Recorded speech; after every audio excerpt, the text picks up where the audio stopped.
On this video, I want to say a few words about Kaddish Yasom, or Yatom, as the Sephardim pronounce it, the Kaddish that is said after the prayers by those who lost usually a parent, but sometimes even a different relative. So the question that I will discuss is whether in fact our Kaddish has anything to do with the Yetomim, with the Avilim, whether Kadish, according to our sages, according to Chazal, has anything to do with the mourners. Why is it called mourners Kaddish, and what's the relationship between the prayer that says not a word about the deceased? There are other prayers that are said on behalf, or rather for the sake of Ilui Nishmat, raising of the soul, what is called, of the deceased. For instance, Yizkor, Ashkenazim say Yizkor on Yom Kippur, as well as on 3 other holidays generally.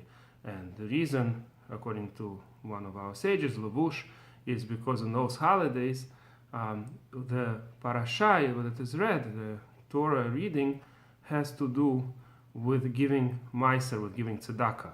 And therefore, it was chosen that on those holidays, in the communities of European Jews, the souls of the departed would be mentioned, and people would pledge also money to tzedakah this way. And on Yom Kippur, of course, because Yom Kippur is a general day of kapara, of forgiveness, and all kinds of rectifications, both in physical world and in the spiritual worlds, and therefore the souls of the deceased also need a kapara and forgiveness, and therefore it's not surprising that on Yom Kippur Yizkor is read. This is all by Ashkenazim. By Sephardim there are different minhagim. Some of them, in theory, could read a short prayer for the sake of the raising of the soul of the deceased, pretty much on any day, certainly on the day of reading of the Torah. And there are 2 nusachayot, 2 versions of that prayer. One is the longer one, but the Arizal said that since it exaggerates generally the merits of the person, and that prayer makes pretty much everybody into a great tzaddik, and that doesn't really help much. The Talmud tells us that if people during eulogies exaggerate the merits of the deceased, they're not helping that person. Actually, in a sense, Hashem would ask that person, why didn't you reach a level that people who talk about you now tell us that you reached, right? You're being praised to the sky, but really you're not on that level at all. So why didn't you reach that level? So in a sense, as the Talmud tells us, it's actually bad for the soul of the deceased and bad for the people who lie like that, and for the people who are listening to those lies. So therefore, the better version that is preferred for the Sephardim is the shorter version, which doesn't exaggerate any special merits and just asks for the best for the soul of the deceased, the very short version of Hashkava. So at least those prayers we understand why they have to do with the soul of the deceased. In fact, they mention the soul of the deceased. But Kadish is just a prayer which says that let Hashem's name, let the name of the Creator be glorified. That's all it is. It's a very deep and mystical prayer written in Aramaic language, according to simple reason that was a language spoken by the Jewish people, but there are also Kabbalistic, mystical reasons for this. And the main point of Kadish, which we recite many, many times during prayer, pretty much between every part of prayer and the next one, every time we finish one type of prayers and go on to the next one, we say Kadish. There are some exclusions, for instance, between Gal Yisrael in the morning, the end of blessings after Shema, and Shmona Esrei, we don't say Kadish because you cannot interrupt there. You have to say Shmona Esrei immediately after Gal Yisrael.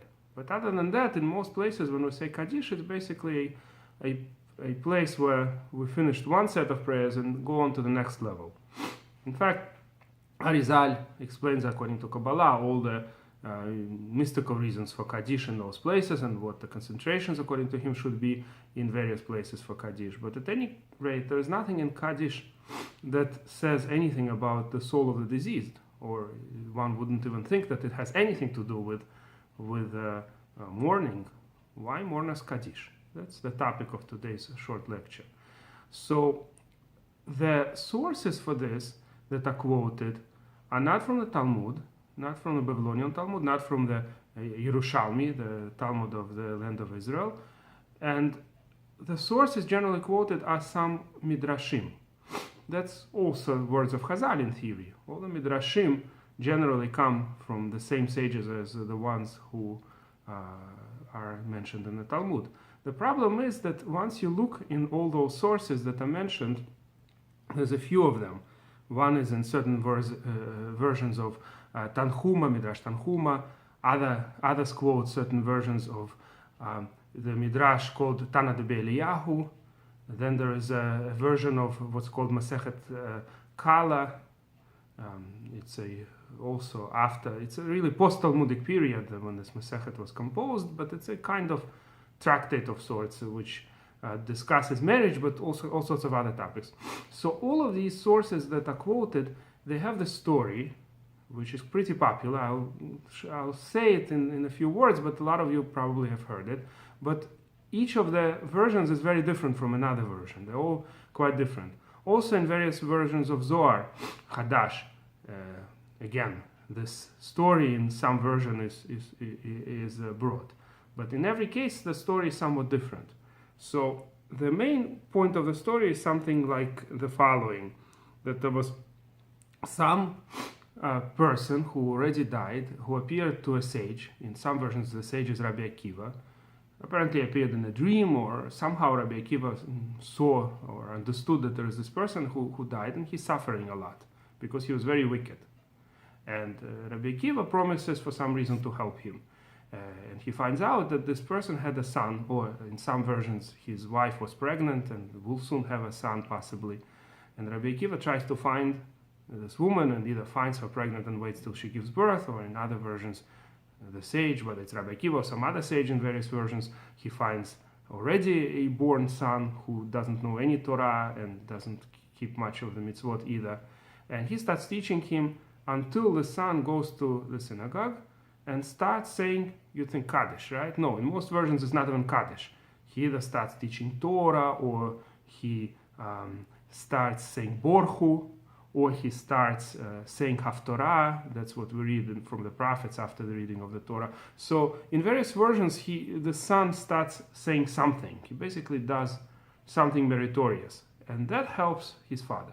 That's the main point of the story, that somehow the merits of the son help the father. Now, the idea that merits of the son can help the father is not a new idea. It's definitely in the Chazal, it's definitely in the Talmud, and for instance, Masechet Sanhedrin. We understand the relationship that if it wouldn't be for the father, the son wouldn't be born. So therefore, if the son does mitzvot, that helps the father.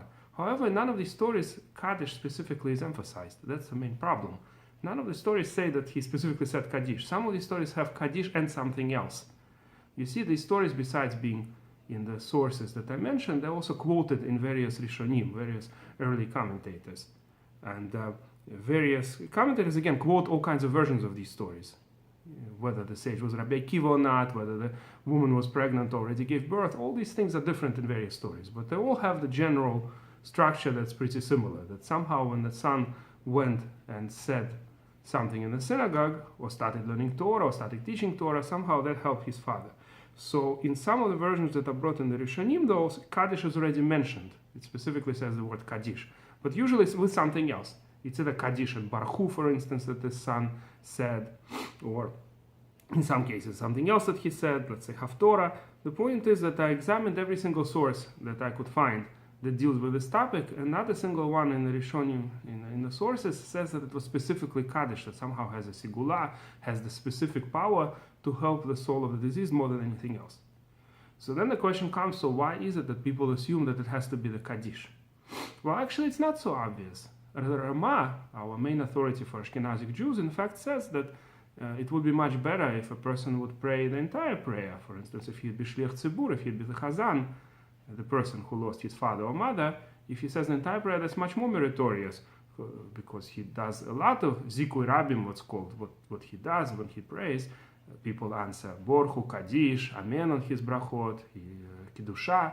So he does so much, he brings so much merit, so much praising of Hashem to the world, especially with the whole congregation. Therefore, that helps a lot for the soul of the deceased. And what's the Kaddish for? So Rama answers that's because some children who are too small to be Chazan, you can't be Chazan at least until 13, that's for sure, because you cannot motzi, what's called, you cannot pray so that others will fulfill their obligation. You have to be an adult, and an adult by Jewish law is at least 13. Actually, to be a permanent Chazan, you have to be more than 13, but at the very least, even to pray sometimes as a leader of congregation, as a Shliach Tzibur, you have to be at least 13. So therefore, a young boy who lost his parent, what would he say? So he was allowed to say Kaddish at the end of davening, at the end of praying. So that was the idea. It's not because Kadish, according to Rama, is somehow specifically extra important. No, it's because there is nothing else you could let this young boy do. Either Kaddish or Barhu at the end of praying, or Haftorah is also allowed to be recited by a young boy. So that's why these specific prayers are chosen, not because Kaddish somehow helps the soul of the deceased. So you might say in the end, okay, so I see now that Kaddish is not of particular importance. And indeed, there are a lot of opinions who hold that way. There are people, for instance, who, when they died, big sages, who wrote that they want their children to rather study Talmud, for instance, or study Torah for the sake of their soul, rather than saying Kaddish. They even made a specific, explicit request that if on a certain day you don't study Torah, then don't say Kaddish for me either. Don't think that I want Kaddish of yours. No, I want you to study Torah. And of course, there are all sorts of other meritorious things that people can do for the sake of the departed. They could sponsor books, they could give tzedakah, of course, as we mentioned already, and many, many other things. Any kind of good deed can be, right? If they sponsor a mikvah, for instance, in some places doesn't have a mikvah yet, or a Sefer Torah to the synagogue, or other books that people could learn from, or the synagogue itself, right? Building of the synagogue, all kinds of things can be done. So, generally speaking, Kaddish, according to the simple halacha, does not seem to be of particular importance. And certainly there's nothing specific about this last Kaddish, the Kaddish Yetom, that, as Aruch HaShulchan puts it, is a less important Kaddish than the other ones. However, there is a source, very important source, that makes it, first of all, important to say specifically Kaddish. And number two, it makes the last Kaddish, in the morning that would be the Kaddish before Aleinu, and so too in the other prayers. And according to Sephardi Nusach, they say in Mincha and Aravit, they say one of the psalms before Aleinu, and then the mourners say Kaddish. So that Kaddish specifically is mentioned as the Kaddish that helps the soul of the deceased. What's the source? It's a very important source. The source is Arizal, Kitvei Arizal. So it turns out that according to the Kabbalah of Arizal, it is the last Kaddish that has a specific segular, it has to do with the fact that what Aleinu does, we would have to know what the meaning of the prayer of Aleinu and why it's instituted at the end of every praying. The Talmud doesn't tell us to say Aleinu after every prayer. It mentions Aleinu only in the Rosh Hashanah Yom Kippur prayers. I think in Yom Kippur prayers it mentions, but we say Aleinu at the end of every praying. And Arizal gives a secret, a mystical reason for this, which of course I won't go into.